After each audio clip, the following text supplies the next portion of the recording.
Tinju Naga Penggetar Langit. Bagian 186. Tangkap mereka semua dan evakuasi ke pagoda surgawi di kota lain. Seru dewa yang memimpin pasukan pengadilan surgawi tersebut. Para iblis, asura dan siluman yang tersisa memilih menyerahkan diri, karena mereka tidak akan sanggup kabur dari sana. Dewa iblis yang mereka harapkan sebagai penyelamat itu ternyata malah ia yang pertama kabur setelah selesai mendapatkan apa yang diinginkannya. Kini mereka akhirnya menyadari kalau dewa iblis itu telah memanfaatkan ketidaktahuan mereka. Feng Yuan tersenyum lebar sembari menengadah menatap langit, dan kini berada di antara kerumunan dewa tingkat rendah. Syukurlah kamu baik-baik saja, Dewa Kipas. Dewa Liu Mubai menyapa Feng Yuan. Hah, aku tidak berbuat apa-apa. Aku cuma menonton pertarungan para senior kita. Mereka sangat hebat dan menakjubkan. Saud Feng Yuan sembari menutup mulutnya dengan kipas bambunya. Sebenarnya iblis-iblis itu sangat lemah, tetapi jumlah mereka sangat banyak seperti air bah saja. Makanya kami terlihat hanya bertahan saja. Liu Mubai memberikan penjelasan karena ia takut melawan para iblis tersebut.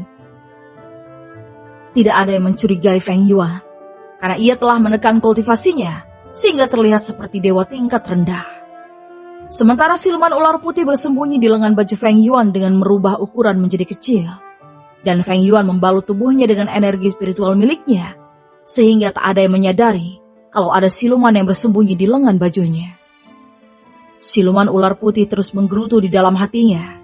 Ia masih sangat dendam dengan Feng Yuan, namun ia juga takut dengan sosoknya yang mampu melenyapkan jutaan iblis hanya dengan sekali serang saja tersebut. Dia yakin Feng Yuan adalah dewa eksentrik seperti Dewi Ling yang suka dengan bentuk tubuh anak-anak. Sedangkan Feng Yuan lebih suka terlihat lemah, padahal ia sangat kuat sekali. Apakah aku juga akan dimakan olehnya ya? Siluman ular putih merasa seperti keluar dari kandang harimau, dan malah masuk ke kandang sesepuhnya harimau. Feng Yuan ikut menangkap iblis tingkat rendah yang masih selamat dari tragedi kehancuran pagoda surgawi. Para iblis itu tidak menyadari kalau dewa yang mengenakan pakaian serba putih yang menangkap mereka adalah dalang yang membuat kerusuhan di pagoda surgawi. Kamu hebat juga bisa mengalahkan iblis tingkat rendah tanpa mengalami kesulitan. Padahal kamu belum lama menjadi dewa, kata Dewa Heqian, karena dirinya membutuhkan waktu lebih lama dari Feng Yuan saat menaklukkan iblis tingkat rendah. Feng Yuan tersenyum lebar sembari menutup mulutnya dengan kipas bambu, dan ia berkata, mungkin saat aku masih menjadi kultivator di kehidupan sebelumnya, aku adalah sang penguasa dunia. Sebenarnya Feng Yuan telah membiarkan iblis tingkat rendah menyerangnya beberapa kali, barulah ia menaklukkan mereka. Feng Yuan juga merasa setelah menyerap energi spiritual iblis dari pagoda surgawi, kekuatannya meningkat sangat drastis, jauh lebih kuat dari saat ia masih menjadi dewa tingkat rendah. Walaupun demikian, ia tidak akan berani mencoba-coba untuk melakukan kekacauan di istana langit, seperti yang dilakukan sang idolanya, Kera Sakti. Hahaha, kamu masih memiliki selera humor yang tinggi, walaupun sudah menjadi dewa. Dewa Heqian menyangka ucapan Feng Yuan hanya candaan saja. Padahal Feng Yuan mengatakan yang sebenarnya, kalau tak ada yang mampu mengalahkan dirinya di dunianya. Aku sudah lama keluar meninggalkan Dewi Ling. Sepertinya aku harus kembali ke rumah yang kami sewa dan bermeditasi supaya menjadi lebih kuat lagi. Aku takut setelah kejadian ini Asura dan Dewa Iblis akan mulai perang melawan dewa. Seru Feng Yuan membuat alasan agar segera pergi dari sana. Feng Yuan takut Dewa Jiangxia menyadari keberadaannya, walaupun tubuhnya kini dilapisi oleh aura dewa palsu. Namun wajahnya pernah dilihat oleh Dewa Jiangxia, sehingga ia harus menghindari pertemuan dengan dewa dari pengadilan surgawi tersebut. Ya, kami juga akan bermeditasi lagi, agar lebih kuat dan diterima menjadi salah satu murid tanah suci istana surgawi, saud Dewa Heqian, sembari menangkupkan tinju untuk menunjukkan rasa hormat. Feng Yuan juga menangkupkan tinju dan segera melesat ke pinggiran kota Huayang tersebut. 100.000 dewa dari pengadilan surgawi harus pulang dengan tangan kosong, karena mereka gagal menangkap siapa dalang di balik kehancuran pagoda surgawi. Berdasarkan hasil interogasi pada iblis, Asura dan siluman yang selamat dari tragedi itu, dalang dibalik kejadian itu adalah dewa iblis yang datang dari tanah suci istana surgawi tanah terlarang. Namun hasil penyelidikan lebih lanjut dari pengadilan surgawi, tak ada energi spiritual besar yang keluar dari dunia surgawi. Untuk sementara, pengadilan surgawi menyimpulkan pelakunya adalah dewa iblis tingkat tinggi dari tanah suci istana surgawi tanah terlarang. Dia menggunakan teknik hukum ruang untuk berpindah antar dimensi. Makanya, luput dari pengawasan dewa, dan yang paling sensitif serta berbahaya adalah dewa iblis itu menyerap energi spiritual iblis yang dikumpulkan oleh pagoda surgawi. Laporan dari pengadilan surgawi ini membuat surga gempar. Para dewa tertinggi pun melakukan diskusi apa yang akan surga lakukan selanjutnya. Tindakan dewa iblis itu sudah jelas-jelas menyampaikan pesan tersirat bahwa tanah suci istana surgawi tanah terlarang meremehkan kekuatan dewa, bahkan telah mencuri di rumah secara terang-terangan. Diskusi yang melibatkan para dewa tingkat tinggi itu pun menghasilkan mufakat. Tiap-tiap tanah suci istana surgawi harus mengirim satu murid mereka untuk membantu dewa tingkat rendah menjaga pagoda surgawi di dunia iblis. Kedua, surga mengumumkan perang melawan tanah suci istana surgawi tanah terlarang. Apakah dewa telah mengumumkan perang dengan kita? Ini lebih cepat dari dugaanku. Sosok terkuat dari dewa iblis tertinggi berkata, setelah mendapat laporan dari dewa iblis tertinggi lainnya. Benar, senior, sahut dewa iblis tertinggi lainnya. Akhirnya kita memulai perang melawan surga lagi. Dewa iblis Guihao tertawa lebar. Bagaimana dengan Asura? Dewi iblis Guise berambut ular-ular kecil bertanya. Lidahnya menjulur keluar seperti lidah ular. Manusia setengah dewa itu pasti keluar juga dari pavilion batu saat para dewa menyerang pulau terapung ini, sahut dewa iblis tertinggi yang paling kuat tersebut. Dewa iblis dan Asura membagi dua pulau terapung yang melayang di atas dunia surgawi, atau dinamakan tanah suci surgawi tanah terlarang tersebut. Mereka terpaksa melakukannya karena tanah suci lain dikuasai oleh dewa. Walaupun miliaran tahun yang lalu mereka sempat memiliki banyak tanah suci istana surgawi. Namun saat perang besar terjadi di surga, dewa iblis dan Asura dipojokkan oleh dewa, sehingga mereka terpaksa melakukan koalisi menahan gempuran para dewa di tanah suci istana surgawi tanah terlarang. Dewa selalu gagal menaklukkan tanah suci istana surgawi tanah terlarang itu, sehingga untuk menjaga kedamaian di dunia surgawi, dewa memutuskan berhenti menyerang mereka, dan perang pun berpindah ke dunia iblis. Akan tetapi dewa tertinggi dan dewa iblis tertinggi serta pejuang Asura terkuat tidak pernah ikut campur urusan di sana. Hanya dewa tingkat rendah saja yang diutus ke sana.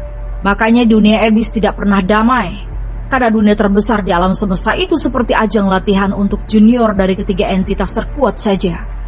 Hanya pihak siluman yang paling menderita di sana, karena tubuh mereka mengandung inti siluman yang menyimpan energi spiritual dan bisa diserap oleh pihak lain.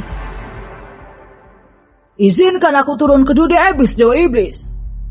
Dewa iblis tingkat menengah atau masih berstatus sebagai murid di tanah suci istana surgawi tanah terlarang bertekuk lutut, sembari menangkupkan tinju untuk menunjukkan rasa hormat pada dewa iblis yang duduk di singgasana utama. Dia langsung menundukkan wajahnya, tak berani menatap langsung sosok terkuat dari dewa iblis tersebut.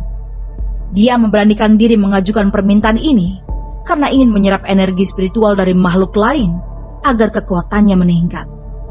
Apalagi saat ini adalah momen paling pas, karena sebentar lagi akan terjadi kekacauan di dunia surgawi, maka keberadaannya di dunia iblis tidak akan menarik perhatian pengadilan surgawi, sebab mereka akan fokus menghadapi tanah suci istana surgawi tanah terlarang. Biarkan saja ia memulai kekacauan lebih dulu. Dan aku juga penasaran, siapa dalang di balik penyerangan pagoda surgawi milik para dewa yang mengatasnamakan dewa iblis tertinggi. Padahal kita semua ada di sini. Aku yakin sosok itu masih ada di sana dan akan melakukan aksinya sekali lagi. Setelah Dewi Iblis Guisi, hayal, cobalah bujuk dia untuk bergabung dengan kita. Kalau dia tak mau, serap saja dia sampai kering, katanya lagi sembari menyeringai jahat. Seluruh tubuh Hayao tiba-tiba muncul bola mata. Dan di bawah bola mata itu muncul juga mulut-mulut yang menyeringai jahat. Dewa Iblis terkuat hanya melambaikan tangan memberikan izin pada Hayao untuk turun ke dunia iblis. Hayao menangkupkan tinju untuk menunjukkan rasa hormat. Dan segera mundur dari hadapan para dewa tertinggi tersebut. Setelah aku menyerap seluruh makhluk hidup yang ada di dunia iblis, maka giliran kalian juga yang akan kuserap. Dan seluruh surga juga. Lidahnya menjulur dari semua mulut-mulutnya. Feng Yuan memasuki rumah gubuk Suyan, kultivator manusia yang rumahnya disewa olehnya. Dan hanya rumah milik Suyan saja yang tidak rusak di antara bangunan-bangunan yang ada di kota Huayang. Itu karena Feng Yuan membelokkan hujan pedang yang dibuatnya saat melesat ke sana. Suyan dan Feng Ling masih terlelap tidur, sehingga Feng Yuan tersenyum melihatnya. Siluman ular putih keluar dari lengan pakaian Feng Yuan dan berubah wujud menjadi wanita cantik dengan rambut putih serta mengenakan pakaian serba putih. Dia langsung mundur ke sudut rumah gubuk Suyan dan menatap Feng Yuan dengan tubuh gemetar karena takut dimakan oleh dewa yang memiliki sifat seperti iblis tersebut. Feng Yuan tersenyum menatap siluman ular putih dan mengeluarkan pil immortal dari cincin dimensinya. Ambil ini. Dan berkultivasilah hingga kamu setara dengan dewa, sehingga kamu dapat memimpin para siluman atau binatang spiritual menjadi kekuatan keempat di dunia iblis, sehingga kalian tidak menjadi binatang buruan mereka. Siluman ular putih menangkap botol kecil yang dilempar oleh Feng Yuan.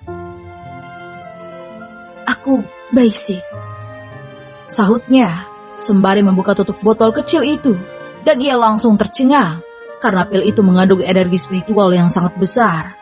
Serta samar-samar Baisi merasakan ada aura siluman rana absolut God terkandung dalam pil immortal itu. Ini banyak sekali.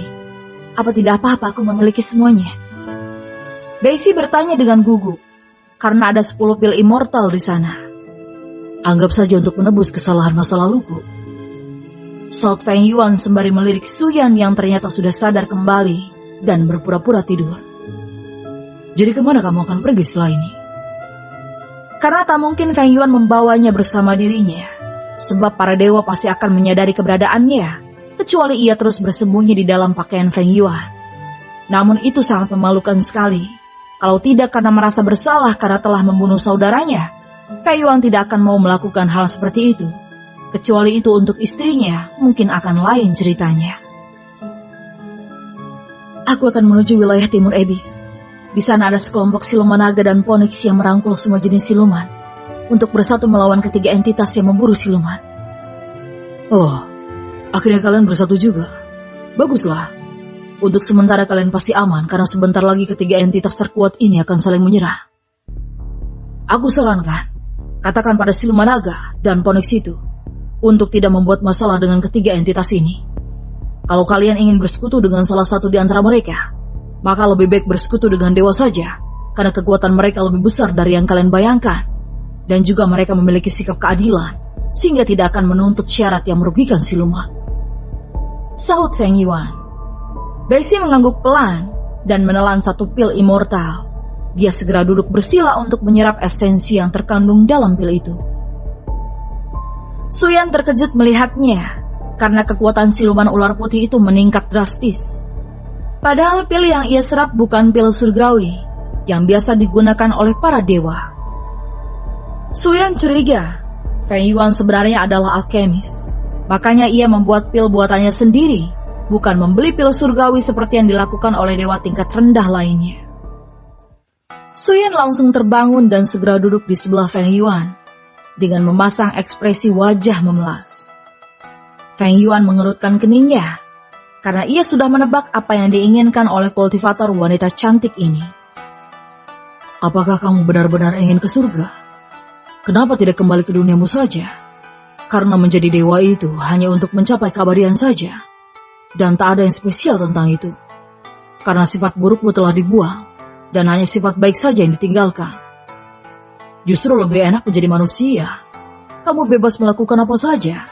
Dan bila beruntung, kamu bisa hidup hingga 1000 tahun. Karena Feng Yuan sendiri tidak memiliki keinginan untuk menjadi dewa lagi, setelah ingatannya saat menjadi dewa muncul di benaknya. Feng Yuan merasa menjadi dewa itu seperti orang tua yang berkewajiban menjaga anak-anaknya.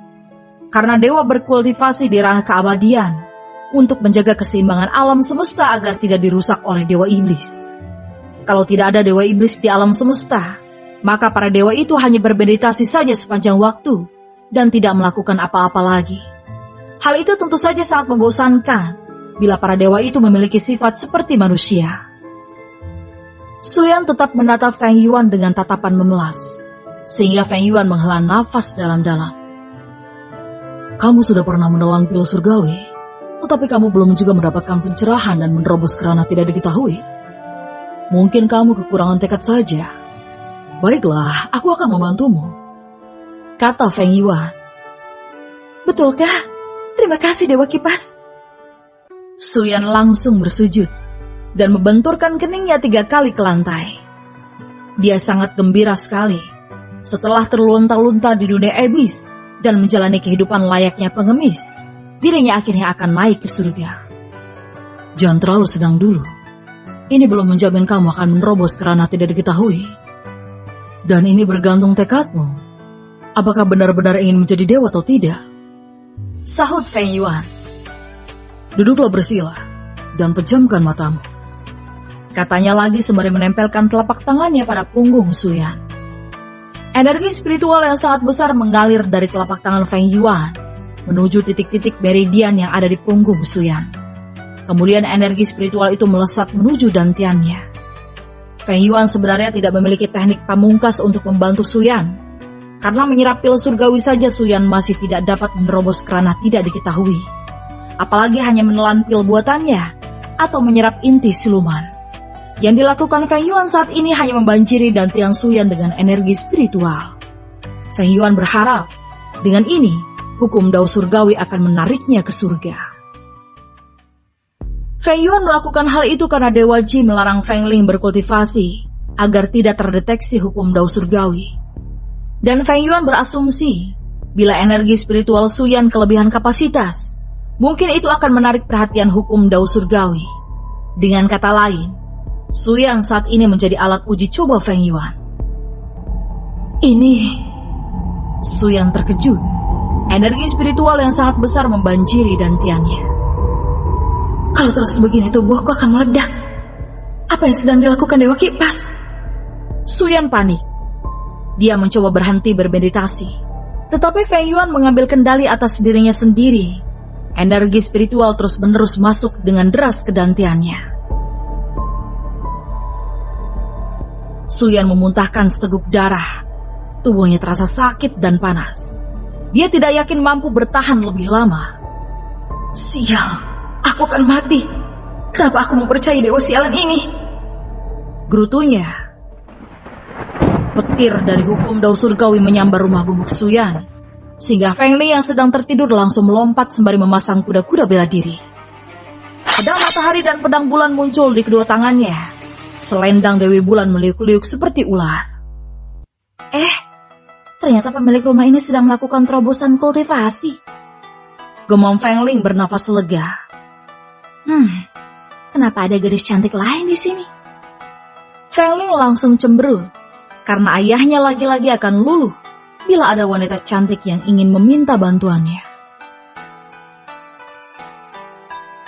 Bersambung.